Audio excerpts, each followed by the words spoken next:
शीना को उसके ससुराल वालों ने एक शादी में पसंद कर लिया था। अरे वो लड़की तो बड़ी प्यारी है, मेरे बेटे अमन के लिए बात चलाओ ना। बस फिर क्या था, किसी रिश्तेदार के दखल से दोनों की शादी हो जाती है। लेकिन शीना की सास पारुल और उसकी देवरानी आसपास ही रहते थे। शादी के बाद शीना कहती है, सुनिए जी, ये चौका छूने की क्या रस्म होती है, जानते हैं क्या आप? अरे नहीं यार, हाँ पर मम्मी को चाची से बोलते सुना था कि आज तुमको किचन की जिम्मेदारी देंगे, तो वो लोग आ रहे हैं खाना खाने हमारे घर। हे भगवान, ये कैसी रस्म है? साड़ी पहनकर किचन में खाना बनाना, ये तो कंप्यूटर की कोड को डिकोड करने से भी ज्यादा मुश्किल काम है। अरे चिंता क्यों करती हो, माँ है ना, सब संभाल लेंगी, वो बहुत समझदार है। शीना को भी पति की बात ठीक लगती है।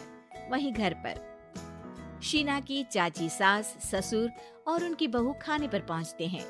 शीना की चाची सास उसकी सास से कहती है, अरे कहाँ है दीदी, आप अभी भी किचन में हैं क्या? रस्म बहू की है या आपकी? चाची की बहू कहती है, और हमारी चौका छूने की रस्म थी तो हम तो सुबह 4 बजे ही किचन में पहुंच गए थे। अरे तेरी ताई ने सर पर चढ़ा रखा है बहू को। शीना सबकी बात सुने बगैर सामने आती है। अरे आज तो तेरी चौका छूने की रस्म थी ना, तुम ही देर से आई हो। वो चाची, मुझे ना साड़ी बांधने में देर हो गई। तो वक्त से उठा करो ना, पता है जब नई शादी है, रस्में होनी है, तो फिर थोड़ा कम आराम कर लोगी तो कुछ घट नहीं जाएगा। शीना की सास को बहुत बुरा लगता है कि चाची उसकी बहू से ऐसे बात कर रही है। अरे शीना, चलो किचन में, मैं तुम्हें समझा देती हूँ कि कैसे क्या करना है। देखो, मैंने सब बनाकर यहाँ रख दिया है, तुम्हें सिर्फ हलवा बनाना है, उसकी भी पूरी तैयारी कर दी है बेटा। बस किशमिश डालकर हलवा में मिलाकर लेकर आ जाना। बस फिर क्या था, एक एक कर शीना सारा खाना टेबल पर लगा देती है। अरे बहू ने इतना सब बना दिया, वाह जी वाह। तभी शीना बोल देती है, नहीं नहीं चाची, ये सब तो माँ ने बनाया है, मैंने तो सिर्फ इसे टेबल पर लगाया है।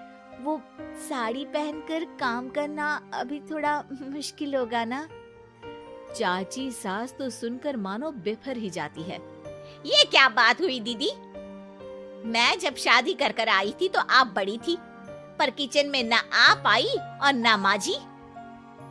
हाँ, क्योंकि उस वक्त मैं बहू थी और मुझे सास के हिसाब से काम करना था, लेकिन अब मैं सास हूँ तो मैं बहू को वैसे ही बनाऊंगी ना जैसा कभी मैं बनना चाहती थी।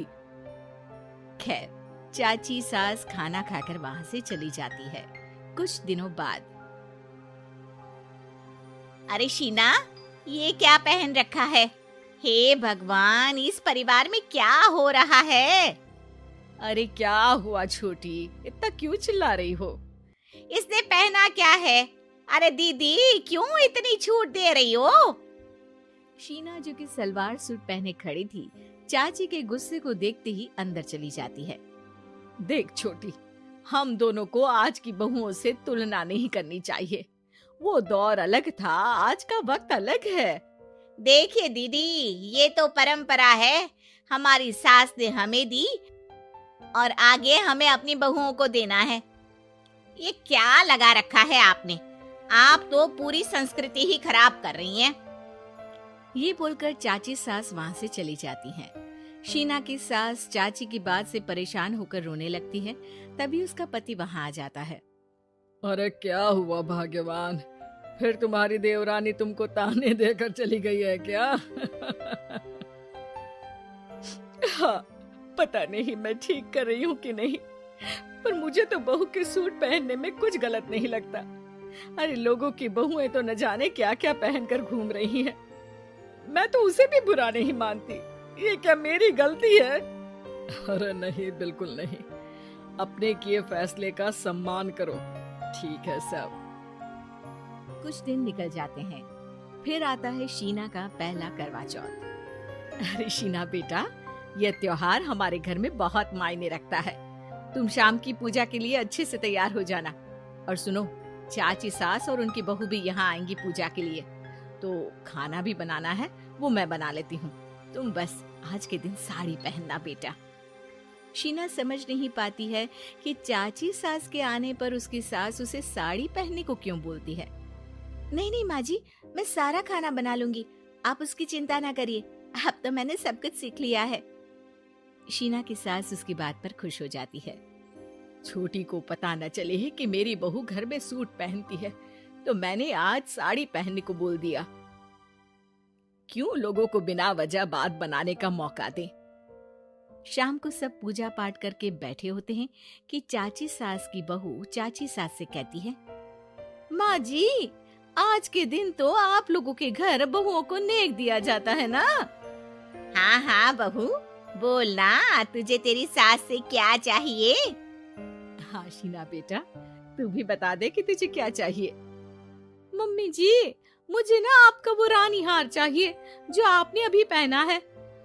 चाची सास थोड़ा हिचकिचाते हुए कहती है, हाँ हाँ ले लेना, सब तेरा ही तो है। तुझे कौन सा हार चाहिए बहू। माँ जी, मुझे नेक में आपसे परमिशन चाहिए कि आप मुझे नौकरी की इजाजत दें। आप तो जानती हैं कि मैं और ये एक ही कॉलेज में एक ही क्लास में साथ में थे, लेकिन आज वो कहाँ है और मैं कहाँ। वाह जी वाह, ये भी सुनना बाकी रह गया था, इस खानदान की बहू नौकरी करने बाहर जाएगी। और मैं भी तो इंटर पास हूँ, पूरे 2nd डिवीजन, लेकिन कभी मजाल है कि नौकरी की बात की हो। पर दीदी, मैंने MBA किया है, वो भी बड़े संस्थान से। तभी शीना का पति और ससुर भी वहाँ आ जाते हैं। देखो बेटा, मैं वही सोच रहा था कि तुम नौकरी करने के लिए क्यों नहीं बोल रही हो। मुझे लगा शायद तुम नौकरी करना नहीं चाहती हो। नहीं पापा, वो तो हमेशा से ही कुछ नाम कमाना चाहती है। अपने माता पिता को भी इसने कहा था कि वो आप लोगों को अपनी तरह से समझ लेगी। सास को शांत देखकर शीना कहती है, मम्मी जी, मैं वादा करती हूँ, घर का सारा काम करके ही ऑफिस जाऊंगी। खाना पीना किसी भी चीज के लिए घर वालों को परेशानी नहीं होने दूंगी। वक्त से पहले उठूंगी और काम वाली को भी हटवा दूंगी। शीना की बात सुनकर सास हंस पड़ती है। अरे शीना, ये ज्यादा हो गया। हाँ बिल्कुल काम करो बेटा, पढ़ी लिखी हो, नौकरी में अच्छा कर सकती हो। जरूर बेटा, दिया तुम्हें तुम्हारा नेग। हाँ, पुरानी परंपरा जरूरी नहीं कि अच्छी ही हो, कभी कभी बदलाव लाना भी जरूरी होता है, जिसे देर से ही सही लेकिन समाज अपना ही लेता है।